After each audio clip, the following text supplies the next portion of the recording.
Hello dear aspirants, આપ સર્વેનું અમારી YouTube channel game changing સાયકોલોજીમાં હાર્દિક સ્વાગત છે. આજના વિડીયોમાં આપણે પ્રોબેશન ઓફિસર, ચીફ ઓફિસર તેમજ અન્ય કેટલીક સરકારી પરીક્ષાઓ માટે સમાજશાસ્ત્ર એટલે કે સોશિયોલોજી સબ્જેક્ટ અગત્યનો છે અને સાથે સાથે જે વિદ્યાર્થીઓ બેચલર ઇન સોશિયોલોજી અને માસ્ટર ઇન સોશિયોલોજી સાથે સંકળાયેલા છે તો એમના માટે પણ આ વિડીયોઝ ખૂબ અગત્યના છે. અને એ અંતર્ગત આપણે આજથી એક નવા પ્રકરણની શરૂઆત કરવાના છે, જે છે પરિવર્તનની સામાજિક અને સાંસ્કૃતિક પ્રક્રિયાઓ. તો આપ સૌ જાણો છો એ પ્રમાણે કે સમયની સાથે પરિવર્તન આવે એ ખૂબ અનિવાર્ય છે. તો એ પરિવર્તનની સામાજિક અને સાંસ્કૃતિક પ્રક્રિયાઓ કઈ કઈ છે અને સાથે સાથેના લક્ષણો કયા છે અને એમાં કયા પ્રકારનું પરિવર્તન એટલે કે બદલાવ છે એ આવે છે, તો એના વિશેની ડિટેલમાં ચર્ચા આપણે આજના વિડીયોથી એટલે કે આજના ચેપ્ટરથી કરીશું. જો તમે અગાઉના વિડીયોઝ જોયા ન હોય તો પ્લેલિસ્ટમાં જઈને એ વિડીયોઝ પણ ચેક કરી લેશો. પ્લસ બીજી એક important thing that I want to discuss with you કે ફાલતુ કમેન્ટ્સ ન કરતાં જો કામની કમેન્ટ જો કરીએ તો એનાથી બીજા વિદ્યાર્થીઓને પણ આઉટપુટ મળી રહે. ઓકે, જય હિન્દ, જય માતાજી, જી મેડમ એવી કમેન્ટ્સ કરવાથી એનું આઉટપુટ કશું નથી. I don't have any issue with that comments, but still I want to suggest that do the comment properly in a proper manner so that even other students can learn something from that comments, right? તો વધુ સમય બરબાદ ન કરતાં આપણે આજથી એક નવા પ્રકરણની શરૂઆત કરવાના છે, જે છે પરિવર્તનની સામાજિક અને સાંસ્કૃતિક પ્રક્રિયાઓ. તો પરિવર્તન એક પ્રક્રિયા છે. ઓકે, તો આ એક યાદ રાખવાનું છે આપણે કે જે ચેન્જીસની આપણે વાત કરીએ તો એક મેથડ છે, એક પ્રક્રિયા છે. ના વોટ ઇઝ પરિવર્તન? તો પરિવર્તન એટલે ફેરફાર. જે હોય તેનાથી કંઈક જુદું થવું એટલે કે પરિવર્તન. જે વસ્તુ છે, જે પરિસ્થિતિ છે, તો એનાથી સમથિંગ ડિફરન્ટ કંઈક જુદું થાય તો એને આપણે પરિવર્તન તરીકે ઓળખીએ છીએ. જ્યારે નોંધપાત્ર ફેરફાર દેખાય ત્યારે પરિવર્તન આવ્યું હોવાનું જણાય છે અને પરિવર્તન એ કુદરતનો નિયમ છે. જે કોઈ વસ્તુ છે, જે કોઈ ઘટના છે, તો એમાં જ્યારે આપણે નોંધપાત્ર નોટેબલ ચેન્જીસ જે છે એ ઓબ્ઝર્વ કરી શકીએ એટલે કે નોંધપાત્ર જે ફેરફારો દેખાય છે તો તેને આપણે એવું કહી શકીએ કે પરિવર્તન આવ્યું. અને પરિવર્તન એ કુદરતનો નિયમ છે. જો સમયની સાથે આપણે પરિવર્તન ન કરીએ તો આપણે પાછળ રહી જઈએ. કુદરતની જેમ સતત સમાજમાં પણ પરિવર્તન જોવા મળે છે. કુદરતની રીતે એટલે કે બેઝિકલી તમે જોઈ શકો છો અલગ અલગ સિઝન્સ. ઓકે, અલગ અલગ સિઝન પ્રમાણે ટેમ્પરેચર, ક્લાઇમેટ, એટમોસ્ફિયર, તો એ રીતે સમાજ જે છે, સોસાયટી છે, તો એમાં પણ પરિવર્તન જોવા મળે છે. સાતત્ય અને પરિવર્તન એ સમાજનું લક્ષણ છે. સામાજિક સાંસ્કૃતિક પરિવર્તન એ અવિરત ચાલતી ઘટના છે. હવે આપણે જો સામાજિક પરિવર્તનની વાત કરીએ તો સમાજમાં આવતું પરિવર્તન, સાંસ્કૃતિક પરિપ્રેક્ષ્યથી જે પરિવર્તન આવે છે, ઓકે, રીત રિવાજો હોય, થિંકિંગ હોય, તો એને આધારે જે પરિવર્તન આવે એ અવિરત ચાલતી પ્રક્રિયા છે એટલે કે કન્ટિન્યુઅસ પ્રોસેસ છે. પરિવર્તનની સામાજિક સાંસ્કૃતિક પ્રક્રિયાઓ જોવામાં સમાજશાસ્ત્રને રસ છે, કારણ કે સામાજિક સાંસ્કૃતિક પ્રક્રિયાઓ સમાજ વ્યવસ્થામાં મહત્ત્વપૂર્ણ પરિણામો નિપજાવે છે. એટલું જ નહીં, તે સમાજ જીવનની મહત્ત્વની બાબત હોવાથી તેની સમજૂતી મેળવવી એ જરૂરી છે. હવે જે કોઈ પરિવર્તન આવે છે તો એને કારણે સામાજિક અને સાંસ્કૃતિક પ્રક્રિયાઓ છે તો એને લઈને સમાજ વ્યવસ્થામાં પણ મૂળભૂત પરિવર્તનો આવે છે. ઓકે, મહત્ત્વપૂર્ણ પરિણામો એનાથી સર્જાય છે, ઉપજે છે અને એટલા માટે સમાજ જીવનની એક મહત્ત્વની બાબત હોવાને નાતે પરિવર્તનને સમજવું એ ખૂબ અગત્યનું છે. તો સૌપ્રથમ આપણે જોઈએ સામાજિક પરિવર્તનનો અર્થ. તો સામાજિક પરિવર્તન એ અવિરત ચાલતી ઘટના છે એટલે કે કન્ટિન્યુઅસ ચાલતી પ્રોસેસ છે. તે સાર્વત્રિક છે, બધે જોઈ શકાય છે. સમાજના રચનાતંત્રમાં સતત ફેરફાર થાય છે. તેના પરિણામે સંસ્થાઓમાં પરિવર્તન જોવા મળે છે. તો આ પણ યાદ રાખવાનું છે કે જે રચનાતંત્ર છે સમાજનું એટલે જે સ્ટ્રક્ચર છે સમાજનું, તો એમાં સતત ફેરફાર થાય છે અને તેના પરિણામે એની સાથે સંકળાયેલી જે સંસ્થાઓ છે, લોકો છે, સમાજ છે, તો એમાં પણ પરિવર્તન આવે છે. જ્યારે સામાજિક સંગઠનોના સ્વરૂપમાં નોંધપાત્ર ફેરફાર થાય તો ત્યારે તેને સામાજિક પરિવર્તન કહેવાય છે. દાખલા તરીકે જ્ઞાતિ સંસ્થામાં આવેલું પરિવર્તન.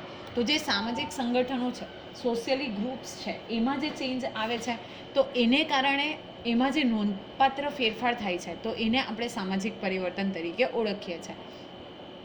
હવે કેટલાક જો આપણે સામાજિક પરિવર્તનની વ્યાખ્યા જોઈએ તો સમાજશાસ્ત્રીઓ દ્વારા કેટલીક વ્યાખ્યાઓ આપવામાં આવેલી છે. તો એ વ્યાખ્યા તરફ આપણે એક નજર કરીએ તો કિંગ્સલે ડેવસી જે છે એ સામાજિક પરિવર્તનની વ્યાખ્યા આપતા કહે છે કે સામાજિક રચનાતંત્ર અને કાર્યોમાં આવતું પરિવર્તન એટલે કે સામાજિક પરિવર્તન. તો આ પણ યાદ રાખવાનું છે કે સમાજનું જે રચનાતંત્ર છે એટલે કે સ્ટ્રક્ચર છે એ અને એના કાર્યો એટલે કે જે પ્રમાણેના એના વર્ક છે એમાં જે પરિવર્તન આવે છે તો એને આપણે સામાજિક પરિવર્તન તરીકે ઓળખીએ છીએ.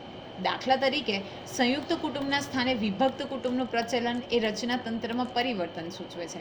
તેમજ કુટુંબનું મનોરંજનનું કાર્ય સિનેમા ટીવીએ લઈ લીધું છે તો એ કાર્યમાં પરિવર્તન સૂચવે છે. જો જે સંયુક્ત કુટુંબ હતું એટલે કે જોઈન્ટ ફેમિલી હતું, પરંતુ સમય જતાં એમાં પરિવર્તન આવે છે અને હવે વિભક્ત કુટુંબ એટલે કે ન્યુક્લિયર ફેમિલી છે તો એનું પ્રચલન છે. તો એ રચનાતંત્ર છે એટલે કે એક સ્ટ્રક્ચર છે. આપણા સમાજની રચના હતી કે પહેલાં સમાજના લોકો જે છે એ જોઈન્ટ ફેમિલીમાં રહેતા હતા તો એ રચના હતી, પણ એ રચનામાં ચેન્જ આવીને હવે ન્યુક્લિયર ફેમિલીઝ છે તો એ રચનાતંત્રમાં પરિવર્તન સૂચવે છે. હવે નેક્સ્ટ એક્ઝામ્પલ છે કે કુટુંબનું જે મનોરંજનનું કાર્ય હતું તો લોકો સાથે રહેતા, સાથે જોઈન્ટ ફેમિલીમાં વાતો કરતા, તો that is the part of their discussion અથવા તો એમના માટે એન્ટરટેનમેન્ટ રહેતું. પરંતુ હવે એ જે કાર્ય છે એ બેઝિકલી મૂવીઝ છે, ટીવી છે એણે લઈ લીધું છે તો એને કારણે કાર્યમાં પરિવર્તન આવ્યું છે.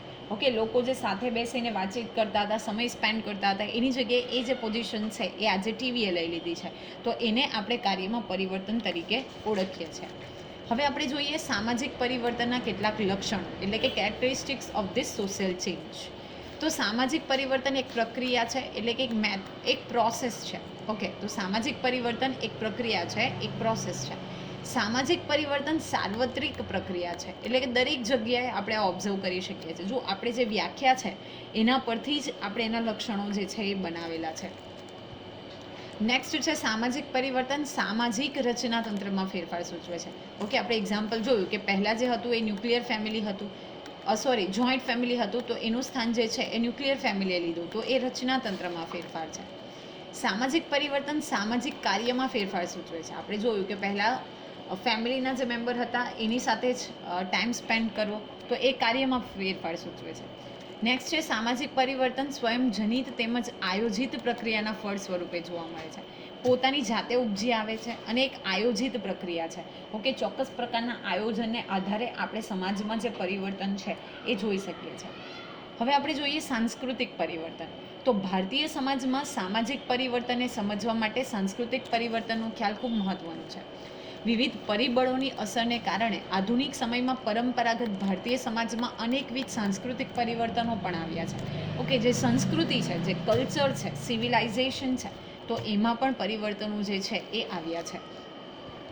તો સૌપ્રથમ આપણે જાણીએ સાંસ્કૃતિક પરિવર્તનનો અર્થ અને તેની વ્યાખ્યા.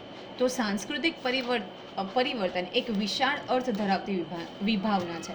એને કોઈ આપણે એક નેરો ડેફિનેશનથી ઇન્ડિકેટ ન કરી શકીએ. એક વિશાળ અર્થ ધરાવતી વિભાવના છે. તેમાં સંસ્કૃતિમાં સમાવિષ્ટ તમામ બાબતો જેવી કે કલા, વિજ્ઞાન, યંત્ર વિજ્ઞાન, તત્વજ્ઞાન, ભાષા, સાહિત્ય વગેરે તેમજ સામાજિક સંગઠન તંત્રના સ્વરૂપો, રચના અને કાર્યોમાં આવતા પરિવર્તનનો સમાવેશ થાય છે.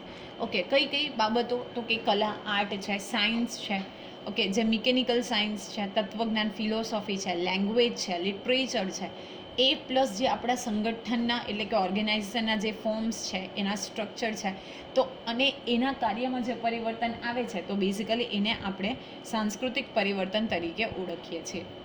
સંસ્કૃતિનો ખ્યાલ વિશાળ છે.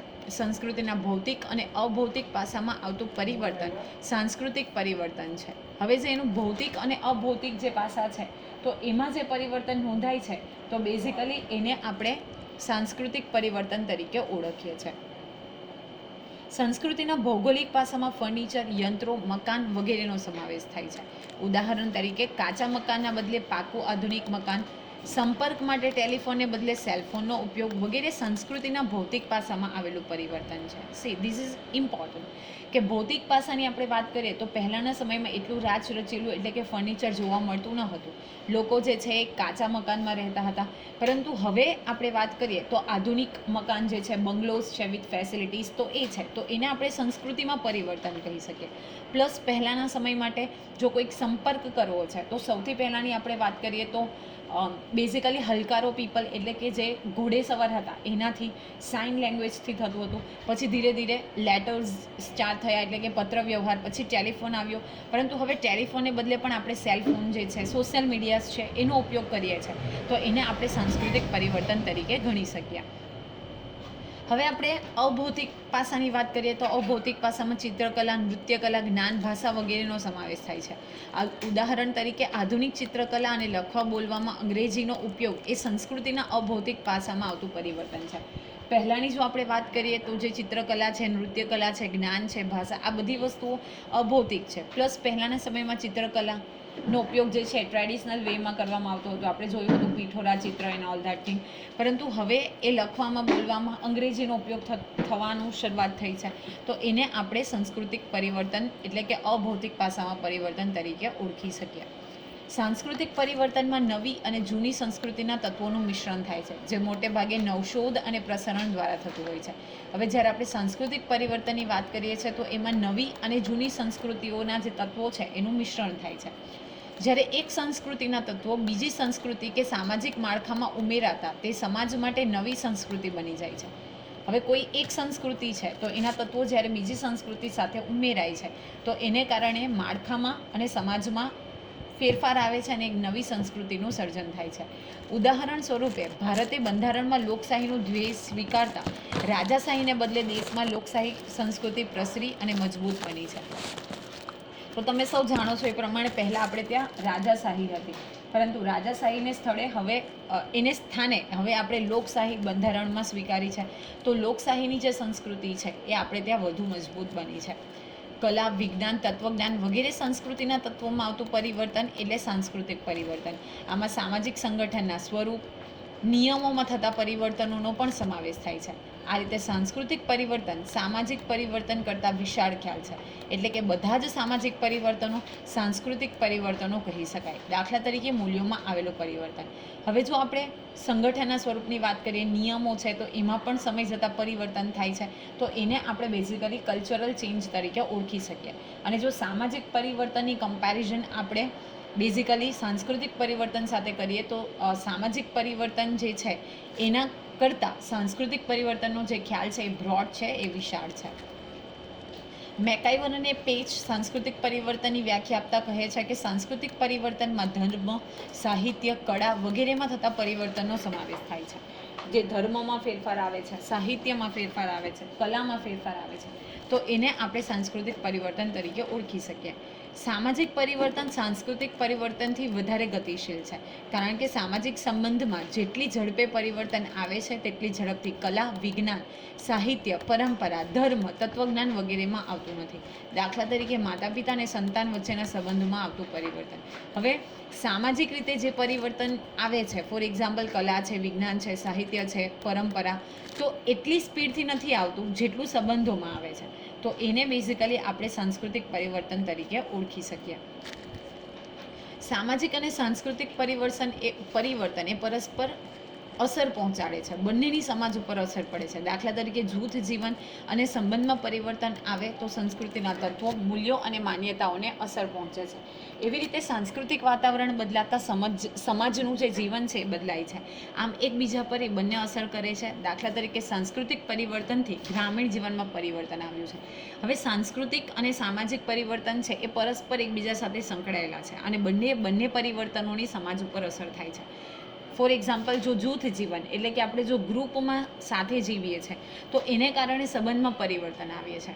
તો એના સંસ્કૃતિના તત્વો છે, મૂલ્યો છે, માન્યતા એની ઉપર અસર થાય છે. ફોર એક્ઝામ્પલ, કોઈ જોઈન્ટ ફેમિલી છે અને એક ન્યુક્લિયર ફેમિલી છે તો એના સંબંધો જે છે, એના તત્વો છે, એના મૂલ્યો છે, તો એને પણ અસર પહોંચે છે. અને એટલા માટે ગ્રામીણ જીવનમાં પણ હવે આપણે પરિવર્તન જે છે એ ઓબ્ઝર્વ કરી શકીએ છીએ. તો બેઝિકલી એને આપણે સાંસ્કૃતિક પરિવર્તન તરીકે ઓળખી શકીએ. કેટલીક વાર સામાજિક તંત્રને કોઈ પણ ફેરફાર પહોંચાડ્યા વિના પણ સાંસ્કૃતિક તંત્રમાં ફેરફારો થતા હોય છે. દાખલા તરીકે ભાષામાં ઉચ્ચારણ કે ધ્વનિ સંબંધિત પરિવર્તન, સંગીત કલામાં થતા પરિવર્તન, સંસ્કૃતિમાં આવતા પરિવર્તનો છે. જો સામાજિક તંત્રને કોઈ ઇફેક્ટ નથી થતો, પરંતુ સમય જતાં ભાષામાં જે ઉચ્ચારણ આવે છે, ધ્વનિ સંબંધિત પરિવર્તન આવે છે. ઓકે, કોઈક વર્ડ હોય એને આપણે જો ડીપલી સર્ચ કરીએ તો એના મિનિંગ, એના જે એસેન્ટ છે એમાં ચેન્જ આવે તો ધ્વનિ સંબંધિત પરિવર્તન આવે. સંગીતની જે શૈલી છે તો પહેલાં ક્લાસિકલ હતું, હવે આજે જેઝ છે, પોપ છે. ઓકે, તો એમાં જે પરિવર્તન આવે છે તો એની ઉપર સમાજ પર કોઈ એની નોંધપાત્ર અસર થતી નથી. આમ સમાજશાસ્ત્રને એવા સાંસ્કૃતિક પરિવર્તનમાં રસ છે જે સામાજિક સંગઠનોમાંથી નીપજતા હોય અને સામાજિક સંગઠનને અસર કરતા હોય. સામાજિક પરિવર્તન અને સાંસ્કૃતિક પરિવર્તન વચ્ચે પાતળી ભેદરેખા હોવાથી કયું પરિવર્તન છે એ નક્કી કરવું મુશ્કેલ હોય છે. તો જેનાથી સમાજને ચેન્જ આવે, સમાજમાં ચેન્જીસ ઓબ્ઝર્વ થાય, નોટિસ થાય, તો એવા પરિવર્તનમાં જે આપણે બેઝિકલી વાત કરીએ તો સમાજશાસ્ત્રને ઇન્ટરેસ્ટ છે. હવે આપણે સાંસ્કૃતિક પરિવર્તનના કેટલાક લક્ષણો જોઈએ. તો સંસ્કૃતિના કોઈ પણ ભાગમાં આવતું પરિવર્તન, તો સંસ્કૃતિના કોઈ પણ તત્વો કે ભાગમાં આવતું પરિવર્તન એ સાંસ્કૃતિક પરિવર્તન છે. દાખલા તરીકે હેન્ડલૂમને બદલે પાવરલૂમનો ઉપયોગ, નવરાત્રિનું બદલાયેલું સ્વરૂપ. કોઈ પણ ભાગ, કોઈ પણ તત્વમાં જ્યારે ચેન્જ આવે છે, ફોર એક્ઝામ્પલ પહેલાં હાથકલા એટલે કે જે હસ્તકલા હતી એનું વધારે ઇમ્પોર્ટન્ટ હતું, એની જગ્યાએ હવે પાવરલૂમ્સ મશીનનો ઉપયોગ થાય છે, તો એમાં ચેન્જ આવે છે. નવરાત્રિ પહેલાં ટ્રેડિશનલ વેથી પરફોર્મ થતી હતી, પ્લે થતી હતી, પરંતુ હવેનું સ્વરૂપ જે છે એ બદલાયેલું છે. બીજું લક્ષણ છે સમાજની સાધનાત્મક વ્યવસ્થામાં થતું પરિવર્તન. તો સમાજ પોતાની જરૂરિયાતો સંતોષવા માટે સાધનો વિકસાવે છે, જેમાં યંત્રો, વાહનો, મકાનો, પુસ્તકો, વાસણો, ફર્નિચર વગેરે મુખ્ય સગવડના સાધનોમાં આવતું પરિવર્તન એટલે કે સાંસ્કૃતિક પરિવર્તન. દાખલા તરીકે બેસવા માટે સોફા સેટ, જમવા માટે ડાઇનિંગ ટેબલનો ઉપયોગ વગેરે. ઓકે, તો સમાજ જે છે એ સમયની સાથે પોતાની જરૂરિયાતો સંતોષવા માટે જે યંત્રો છે, વાહનો છે, મકાનો છે, વાસણો છે, ફર્નિચર છે, તો એમાં પણ પરિવર્તન આવે છે. દાખલા તરીકે પહેલાં જે યંત્રો હતા, તો સાધનોની આપણે વાહનોની વાત કરીએ તો પહેલાં ટ્રાન્સપોર્ટેશનના જે આપણે એવું કહી શકીએ કે મોડ ઓફ ટ્રાન્સપોર્ટેશન, તો પહેલાં માસ કમ્યુનિકેશન મતલબ માસ ટ્રાન્સપોર્ટેશનના યુઝ કરતા હતા. હવે ઓલમોસ્ટ બધા પાસે પર્સનલ વ્હીકલ્સ છે. ઓકે, પહેલાંના સમયમાં બેસવા માટે નીચે બેસવામાં આવતો અથવા ખુરશીનો ઉપયોગ કરવામાં આવતો, એની જગ્યા પર હવે સોફા સેટ. ઓકે, જમવા માટે નીચે પંગત સિસ્ટમ હતી, તો હવે એમાં ડાઇનિંગ ટેબલનો ઉપયોગ. તો આ પણ એક પ્રકારનું પરિવર્તન છે. નેક્સ્ટ છે સમાજની ધોરણાત્મક વ્યવસ્થામાં થતું પરિવર્તન. જે ધોરણો છે, સ્ટેન્ડર્ડ્સ છે, એમાં જે ચેન્જ આવે છે તો સામાજિક સંબંધોની વ્યવસ્થા ટકાવવા સમાજ ધોરણોની વ્યવસ્થા રચે છે, જે સંસ્કૃતિનો એક ભાગ છે. તેથી ધોરણાત્મક વ્યવસ્થામાં થતા પરિવર્તનને સાંસ્કૃતિક પરિવર્તન કહેવામાં આવે છે. દાખલા તરીકે લગ્ન અંગેના કાયદામાં બદલાવ, સ્ત્રીઓને અધિકાર આપતા કાયદા, રાજાશાહીમાંથી લોકશાહીની શાસન વ્યવસ્થા. ઓકે, જે સમાજના સંબંધોની વ્યવસ્થા છે તો એના જે ધોરણો હોય, જેમ કે પહેલાં આપણે જોયું કે રાજાશાહી હતી, પરંતુ એના ધોરણો ચેન્જ કરી અને હવે લોકશાહીની શાસન વ્યવસ્થા બનાવવામાં આવી. ઓકે, સ્ત્રીઓને પહેલાં અધિકાર આપવામાં ન આવતો હતો, હવે અધિકાર આપતા કાયદા બનાવવામાં આવ્યા. તો જે ધોરણો અને એની વ્યવસ્થામાં ફેરફાર થાય તો એને પણ આપણે પરિવર્તન તરીકે ઓળખી શકીએ છીએ.